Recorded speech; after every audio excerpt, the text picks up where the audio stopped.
Safari ya Ripolo, mama watoto wawili, haijakuwa rahisi. Kwanza alikumbana na changamoto sio haba, ila akafanikiwa kupata watoto kwenye mwaka wake wa 8 ndani ya ndoa. Sikuwa na watoto kwa muda wa miaka 7 na kitu. Hivyo hawa walipokuja tulishukuru sana. Safari yangu ya ujauzito, safari ya kwanza ilikuwa ni sawa, salama hadi wakati wa mwisho. Katika miezi yangu ya mwisho, daktari akaanza kunielezea kwamba mtoto hajalala vema, hajateremka. Unajua inafika wakati mtoto anafaa kuwa kichwa kinaangalia chini.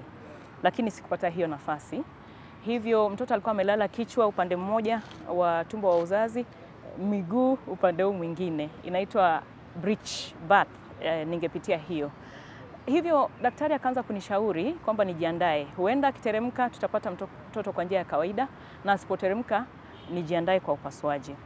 Muda huo wote nilikuwa nimetegemea sana Mungu anisaidie kupata mtoto kwa njia ya kawaida, japo haikuwezekana. Hata nilikuwa nafanya exercise, mazoezi, kula vizuri, kunywa maji, kufuata maagizo yote ya daktari. Vile vile, Georgina Nazi anayejitayarisha kupokea mtoto wa pili anasema hakuwa na budi ila kutumia njia hii ya kujifungua. Nilipokaribia maji ikapasuka, so nikaenda hospitali. Mtoto alikuwa amegeuka vizuri, ameengage vizuri, lakini nilipoweka kwa ile machine ile inaangalia heartbeat ya mtoto, ikawa heartbeat yake iko juu sana. So daktari tuka observe for kama mara 2 hivi. Daktari akani advise kwa sababu sifunguki as fast, wanaita dilation in English, akani advise tuende tufanye cesarean section. Utafiti unaonyesha kuwa watu wengi hawana ufahamu wa kutosha kuhusu njia hii ya kupata watoto. Katika jamaa yangu kuna jamaa alikuwa anashughulikia sana mambo yangu, sijui ni kwa nini, na ujue ni mwanamume na sio mume wangu. Sasa anashinda akikwambia wewe ni nini? Udhaifu, uzembe kila wakati. Kwani si wamama si wao wanazaa tu na wanapona? Kwani yako ni tofauti? Wewe ndio wa kwanza kuzaa. Kupona ni safari. Haya, kutembea ni shida. Kuna headache unapata katika uti wa mgongo kuanzia kichwani hadi chini kuteremka. Unashinda, kama safari yangu ilikuwa nashinda nikienda hospitali kila baada ya wiki. Na je, wanaume na jamii nzima wana ufahamu upi kuhusu njia hii ya kuzaa? Wanaume hawana ujuzi hata. Wale wanaume wako na ujuzi naweza nikasema ni asilimia kidogo sana. Asilimia kidogo sana ya wanaume hapa nje ndio wanajua mambo kuhusu upasuaji, kuhusu maybe kubeba mtoto, kuhusu kupata watoto na mambo mengine. Shida inakuwa asilimia kubwa ya wanaume tumewachia wanawake, tumeachia mabinti wao waweze kushughulika. Na kwa maana Justus amekabiliana na yale bibi yake alipitia mara 3 kupitia upasuaji, anashauri wanaume kuwajibika kwa masuala ya akina mama. Nilitaka kuwa na watoto kama karibu 6-8, lakini kwa sababu ya upasuaji nimebaki tu na watoto 4. Wanaume tuwajibike na tukue na elimu ya kutosha kuhusu tuseme wanawake, kwa sababu wanawake waliletwa tu kutusaidia. 24. Ingawa hakuna idadi kamili ya kupata watoto kupitia njia hii ya upasuaji, Daktari Omanwa anashauri haya. Hakuna ile idhini kamili unaweza kusema kwamba ukishafanyia upasuaji mara 2 ama mara 3 basi imetosha. Hakuna kitu kama hicho.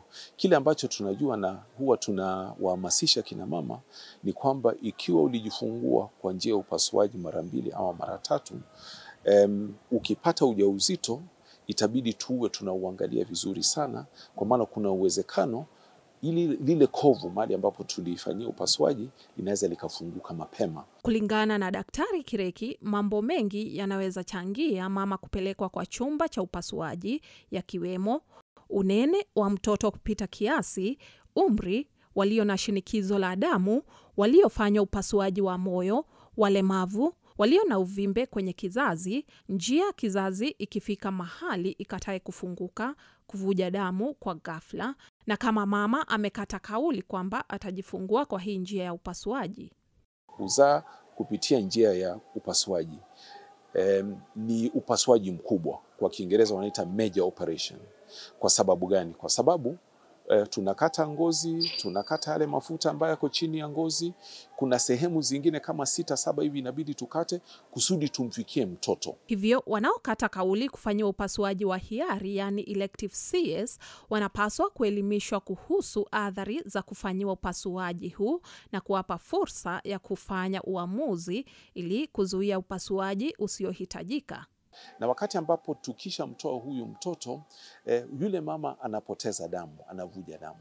Na ikiwa bahati mbaya kwamba avuje damu kupindukia, anaweza hata kupoteza maisha yake. Hiyo ni cha kwanza. Cha pili, kuna uwezekano kwamba wakati ambapo tunafanya huu upasuaji, tunaweza kuumiza vitu vingine ambavyo viko mle ndani. Na hii inaweza ikasababisha complications zingine ambazo hazitakiwi kuwepo. Alafu nini nyingine ya tatu ni kwamba anaweza akapata infection. Shirika la Afya Duniani WHO linapendekeza kwamba upasuaji wakati wa kujifungua ufanywe tu iwapo kuna dharura ili kuokoa maisha ya mtoto na mama. Njia ya kawaida ambayo ni nzuri ya mtoto ni njia ya kawaida, kujifungua kwa njia ya kawaida. Kwa sababu gani? Kwanza, ule uchungu wa mtoto huwa unafanya yale mapafu ya mtoto pia yanaanza kujitayarisha kutoka. Cha kwanza. Cha pili, ile njia ya mtoto vile ambavyo imeundwa ni kwamba mtoto anakuja, kuna mahali ambapo kichwa kinajikunja, alafu ikifika mahali kichwa kinajinyosha, alafu wakati ambapo anatoka pia mgongo unajinyosha vizuri, ndipo mtoto anafanya nini? Anazaliwa. Kitu cha pili. Kwa hivyo kinatayarisha ule mwili wa huyu mtoto. Kitu cha tatu ambacho pia kimegunduliwa ni kwamba kuna bakteria fulani ambao wako kwenye kizazi na ngozi. Kwa hivyo wakati ambapo huyu mtoto anazaliwa, unakuta mwili wake unafanya nini? Unakutana na hizi bakteria ambazo zinafanya ile kinga ya mwili ya mtoto inaanza kujitayarisha mapema. Na je, kwa nini historia ya mama mjamzito ni muhimu kwa wahudumu wa afya, haswa mama aliyejifungua kupitia njia hii ya upasuaji hapo awali? Ikiwa huyu mama alijifungua kwa njia ya upasuaji, tunataka tujue ni kwa sababu gani. Ikiwa sababu ilikuwa ile ni kwamba njia haikuweza kufunguka vizuri, ilifika mahali ikakwama, kwa hivyo inamaanisha kwa hivyo kwamba mimba zinazofuata itakuwa vile vile.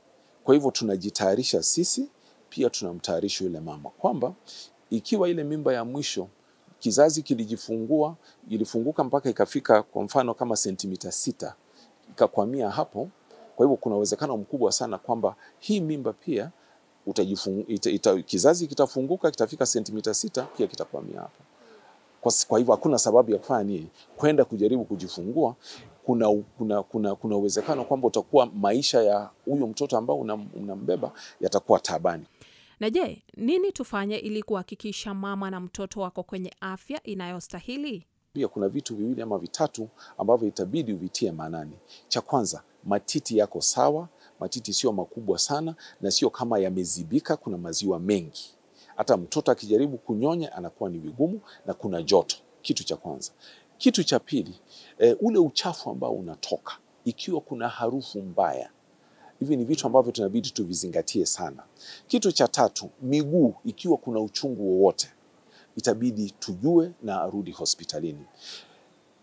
Tukiunganisha na hicho kitu ambacho umeuliza kuhusu baridi baada ya kufanyia upasuaji, ikiwa mama anasema kwamba nasikia baridi na tulimfanyia upasuaji, kitu cha kwanza ambacho tungelipenda kujua, anatokwa na jasho. Anatokwa na jasho. Na ni wakati gani? Pengine usiku.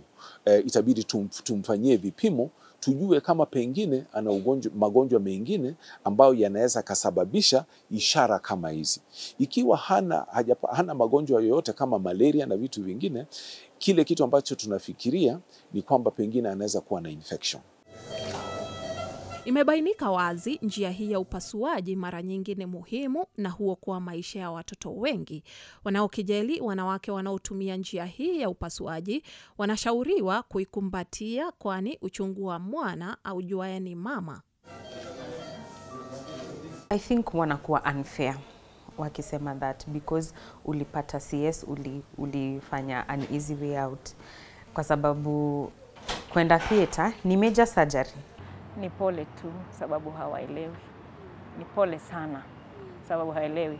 Bora uhai kwa mwanamke anayechagua, wacha mwanamke achague kama atapokea mtoto kwa njia gani, akiwa anashauriwa na daktari. Na tushukuru Mungu kwa ujuzi wa kupata mtoto kwa njia mbadala. Sababu wanawake wangapi wangeangamia na watoto wao kama isingelikuwa ni CS. Ningelipenda kuuliza hawa ndugu zangu, wao ni ndugu zangu, ni wanaume wenzangu. Wameshawahi kujifungua kwa njia ya upasuaji. Wameshawahi kujifungua, hawaelewi. Kwa mara nyingi hawa ndugu zangu hawaelewi. Na ningelipenda kusema kitu hapa na nisisitizie kwamba mwanamume, ingelikuwa ni wanaume walikuwa wanazaa, wangekuwa wanazaa, nafikiri binadamu angekuwa amepotea kabisa. Hatungekuwa tunaishi. Ikiwa kuna kitu ambacho tunaogopa, hatuwezi kustahimili uchungu. Hakuna njia ambayo ni rahisi kwa kuzaa. Hawa wanaume ningelipenda kuwashauri wafikirie mara 2 mara 3, na hawajui kabisa. Kile ambacho wanatakiwa kufanya ni kuwaheshimu hawa kina mama. Esther Kashunga, NTV. I don't.